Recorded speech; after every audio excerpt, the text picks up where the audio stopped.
All right, everyone, welcome back. Today we're going to be talking about the equity multiple in commercial real estate. Let's get started.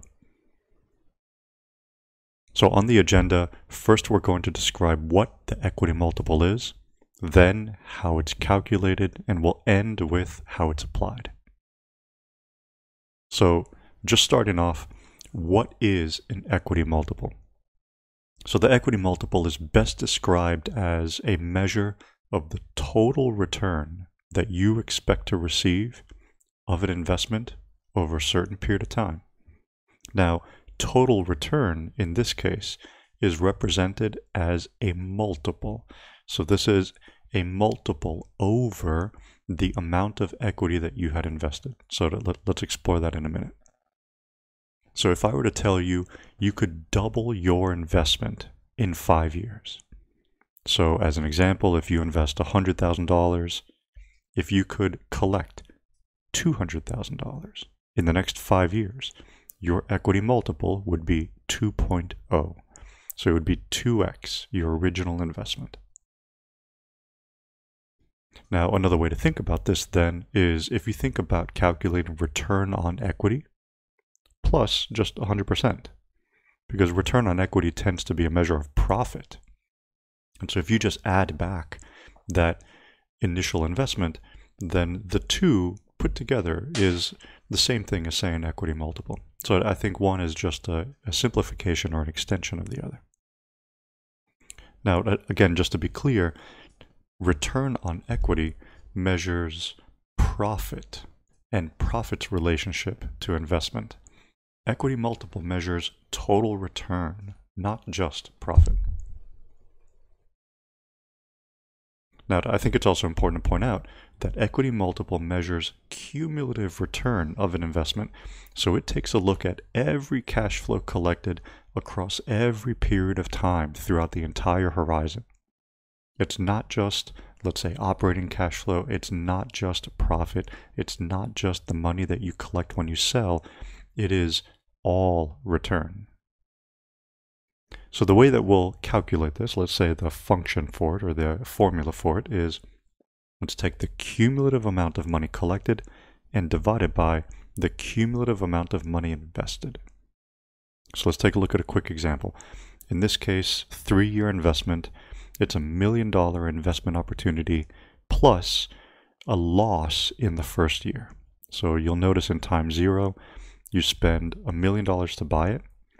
You have to spend another $50,000 in year 1. So maybe you purchased a property that's 50% occupied and there wasn't enough revenue to cover expenses. But then in years 2 and 3, you're collecting positive total cash flow.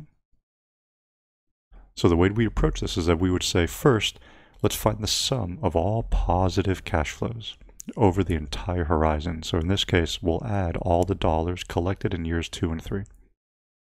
And then we'll say, what are all the negative cash flows that we had to invest in this investment over the entire horizon? So that's the cash flows from period 0 and 1.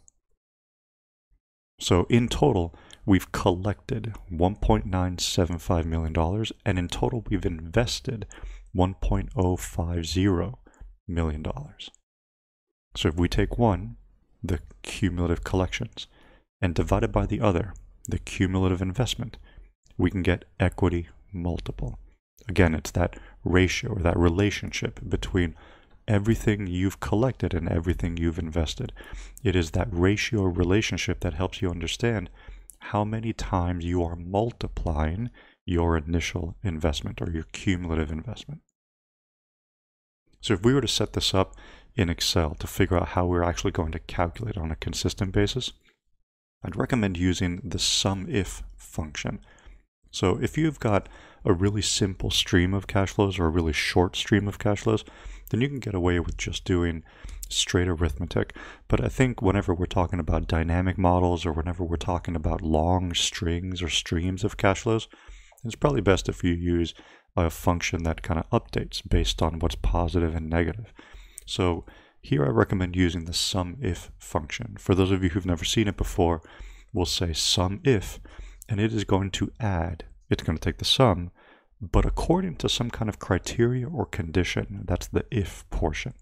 So in this case, we're going to say add any cash flow that occurs within the holding period between 0 and 3, or in this case, between column B and column E. Add any cash flow within that horizon or that investment period that is greater than 0. So in this case, what we're trying to solve for is the cumulative amount of revenue or distributions collected. So we'll add, but only add if it's greater than 0.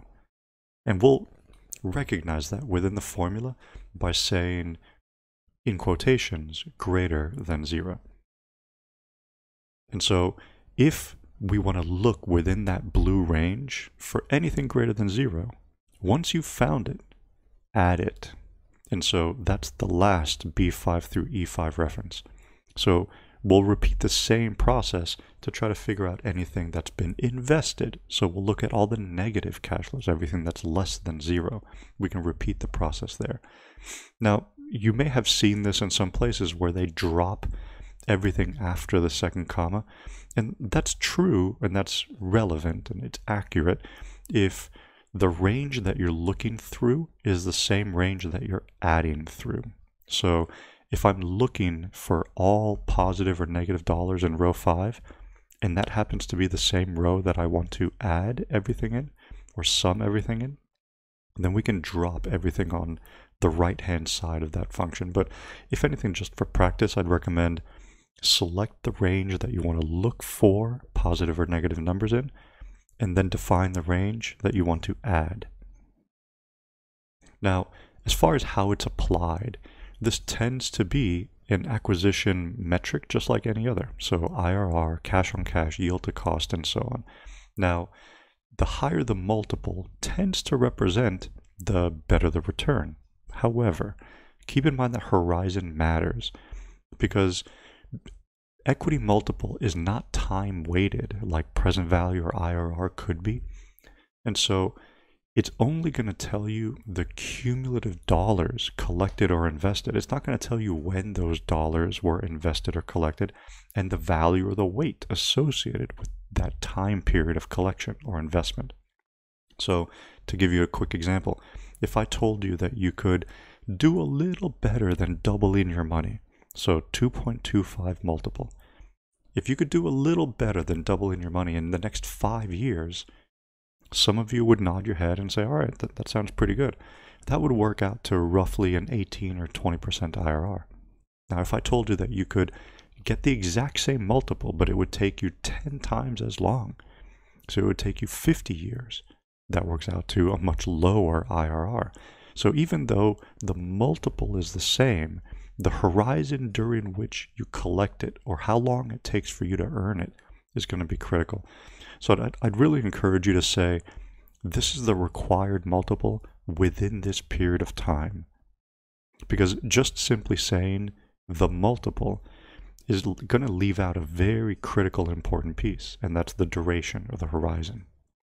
So in general, we tend to see lower required multiples over the short term and higher ones over the long term.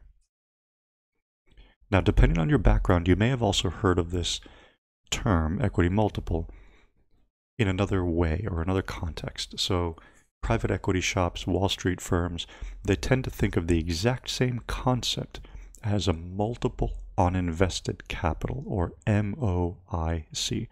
It's the exact same calculation, the exact same concept, it just goes by a different name. So don't get confused.